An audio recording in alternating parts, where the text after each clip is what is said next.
ചാമക്കാല പ്രേമയോട് ഞാൻ എന്തുകൊണ്ടാണ് ഈ സർക്കാരിനെ അട്ടിമറിക്കാൻ പ്രേമ തന്നെ പറഞ്ഞാണ് സർക്കാർ അട്ടിമറിക്കാൻ നോക്കുന്നത്, എങ്ങനെ അട്ടിമറിക്കാൻ നോക്കുന്നു എന്ന് പറയുന്നതിന് നേർക്കുന്ന മറുപടി പ്രേമ പറയുന്നില്ല, മറ്റെന്തൊക്കെ പറയുകയാണ്.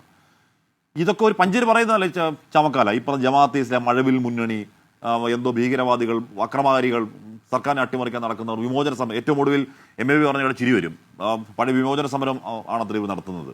ഇതൊക്കെ ഒരു പഞ്ചിന് പറയുന്നതല്ലേ. യാഥാർത്ഥ്യം പ്രേമ പറഞ്ഞു.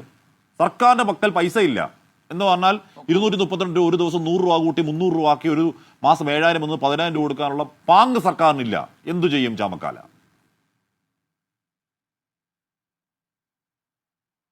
നോക്കൂ, ഇവിടെ പ്രേമ സംസാരിച്ചു. ഈ പ്രേമയെ പോലെ ഒരു തൊഴിലാളി വിരുദ്ധ നേതാവ് ഒരു ട്രേഡ് യൂണിയൻ സംഘടനയുടെ തലപ്പത്തിരിക്കുന്നു എന്ന് കാണുന്നതിൽ, അതും CITUവിൻ്റെ നേതാവ് ഇരിക്കേണ്ടി വരുന്നതിൽ ആ സംഘടനയിൽപ്പെട്ടവർ ഇന്ന് ലജ്ജിച്ച് തലതാഴ്ത്തുന്നുണ്ടാവും. നോക്കൂ, അവർ പറഞ്ഞ വാചകങ്ങളൊന്നൊന്നായി ഞാൻ പറയാം. ആദ്യം പറഞ്ഞെന്താണ്, ഹാഷ്മി ഇടപെട്ടപ്പോൾ പറഞ്ഞത് പറയാനുള്ള അവസരം നൽകണം. ഈ പറയാനുള്ള അവസരം ഈ സഹോദരിമാർ കഴിഞ്ഞ 63 ദിവസമായി സെക്രട്ടേറിയറ്റ് മുന്നിൽ സമരം നടത്തുമ്പോൾ അവരെ ഒന്ന് കേൾക്കാനുള്ള അവസരം ഈ സംസ്ഥാനത്തിൻ്റെ മുഖ്യമന്ത്രി കൊടുക്കുന്നില്ല എന്നുകൂടി മനസ്സിലാക്കണം പ്രേമ. താങ്കൾ വിളിച്ച് അവരോട് ചോദിക്കുമ്പോൾ, അവർക്ക് പറയാനുള്ള അവസരം കൊടുക്കുമ്പോൾ എന്തുകൊണ്ട് മുഖ്യമന്ത്രി ഈ സഹോദരിമാരെ വിളിച്ചൊന്ന് ചർച്ച ചെയ്യുന്നില്ല? മറ്റുള്ളവർ ചർച്ച ചെയ്താൽ പോലും അവരെ ആക്ഷേപിക്കുന്നത് എന്തുകൊണ്ട്?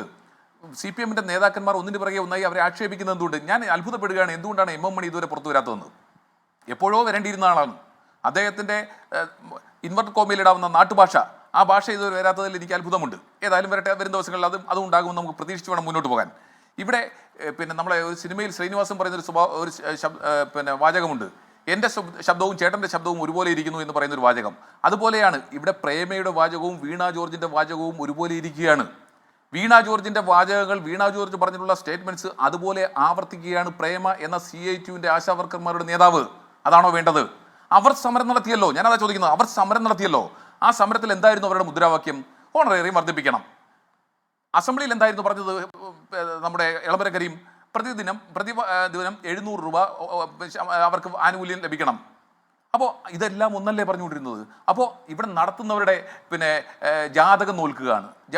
ഈ സമരത്തിൻ്റെ രംഗത്തുള്ള നേതാക്കന്മാരുടെ ജാതകം നോക്കിക്കൊണ്ട് ഇതിന് തീരുമാനമെടുക്കുകയാണ്. ഇവിടെ മുഖ്യമന്ത്രിയെ സംബന്ധിച്ച് CITU ഒരു തീരുമാനമെടുത്ത് നടപ്പിലാക്കാൻ കഴിയുന്നില്ലെങ്കിൽ പിന്നെ ആരും നടപ്പിലാക്കേണ്ട എന്ന മുഖ്യമന്ത്രിയുടെ ധാർഷ്ട്യവും ധിക്കാരവും അഹങ്കാരവുമാണ്.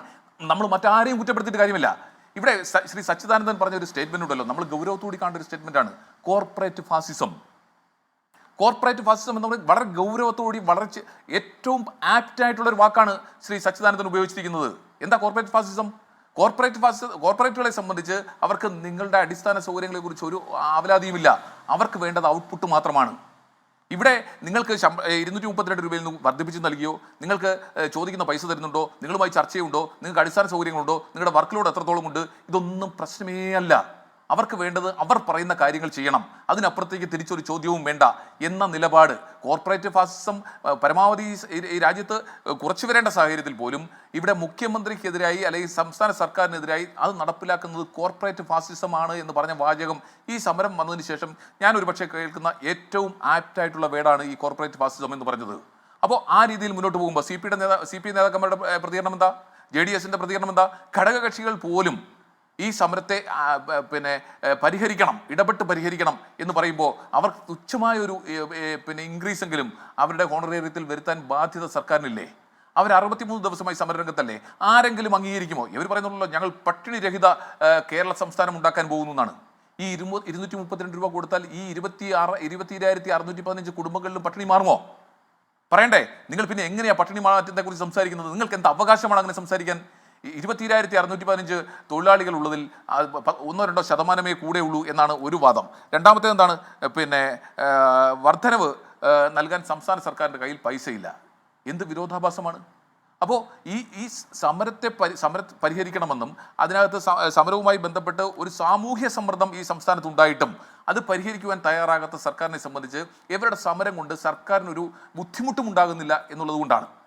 ഉദാഹരണമായി ഒരു രോഗി അല്ലെങ്കിൽ ഒരു ഗർഭിണി ഹോസ്പിറ്റലിൽ ആശാവർക്കർമാരുടെ മേൽനോട്ടത്തിൽ പോകേണ്ടതുണ്ടെങ്കിൽ പോകാൻ കഴിയുന്നില്ലെങ്കിൽ അവരുടെ വീട്ടുകാർ കൊണ്ടുപോകും, സ്വാഭാവികമാണ്, അവർക്ക് കൊണ്ടുപോയാലേ പറ്റൂ.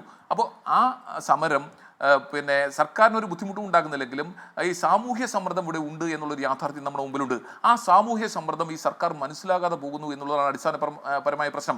മനസ്സിലാകാത്തതല്ല, അവർക്ക് അതിനോട് മനസ്സില്ലെന്നേ കൂട്ടർക്കും. ആ നിലപാട് മാറാ ചാമക്കാല താങ്കൾ പറയുന്നുള്ളൂ ഇപ്പോൾ പ്രേമ ഇപ്പോൾ മറ്റ് സംസ്ഥാനങ്ങൾ 10,000 ആവശ്യപ്പെട്ടതല്ലേ? ഇപ്പോൾ ജ്യോതി ചാമക്കാല മഹാരാഷ്ട്രയിൽ ഭരിക്കുന്നത് CPM അല്ലല്ലോ. CPM അല്ലാത്തപ്പോൾ CIT ആണ് മഹാരാഷ്ട്രയിൽ അവിടുത്തെ സർക്കാരിനോട് 10,000 ആവശ്യപ്പെടും, അല്ലെ 10,000 അല്ലല്ലോ 26,000 ആവശ്യപ്പെടും. ഹരിയാനയിൽ ഭരിക്കുന്ന CPM അല്ല, അവിടുത്തെ സർക്കാരിനോട് CPM ഈ പറഞ്ഞ 21,000 ആവശ്യപ്പെടും. ഗുജറാത്തിൽ ഭരിക്കുന്ന CPM അല്ല, അല്ലെങ്കിൽ CPM ഭരിക്കാത്ത സംസ്ഥാനങ്ങളിലൊക്കെ കേന്ദ്രത്തോടല്ല സംസ്ഥാന സർക്കാരിനോട് 21,000 28,000 ആവശ്യപ്പെടും. ഇവിടെ CPM അല്ല ഭരിക്കാതിരിക്കുമ്പോൾ എളമരം കരീം നിയമസഭയിൽ 10,000 ആവശ്യപ്പെടും. CPM ഭരിക്കുമ്പോൾ ഒരു CIT നേതാവ് ആശ ഒക്കെ അല്ലെങ്കിൽ ഈ പറഞ്ഞ പ്രേമ പോലെയുള്ളവരൊക്കെ ഈ 21,000 കൊടുക്കണം, അല്ലെങ്കിൽ 10,000 അവർക്ക് ജോലി ചെയ്യുന്ന കൊടുക്കണം എന്ന നിലപാട് സ്വീകരിക്കണമെങ്കിൽ മന്ത്രി R. ബിന്ദു പറഞ്ഞതുപോലെ ഇവർക്കൊക്കെ നട്ടലുണ്ടാവണ്ടേ? അതൊക്കെ പ്രതീക്ഷിക്കണം. വിട്ടേക്ക്.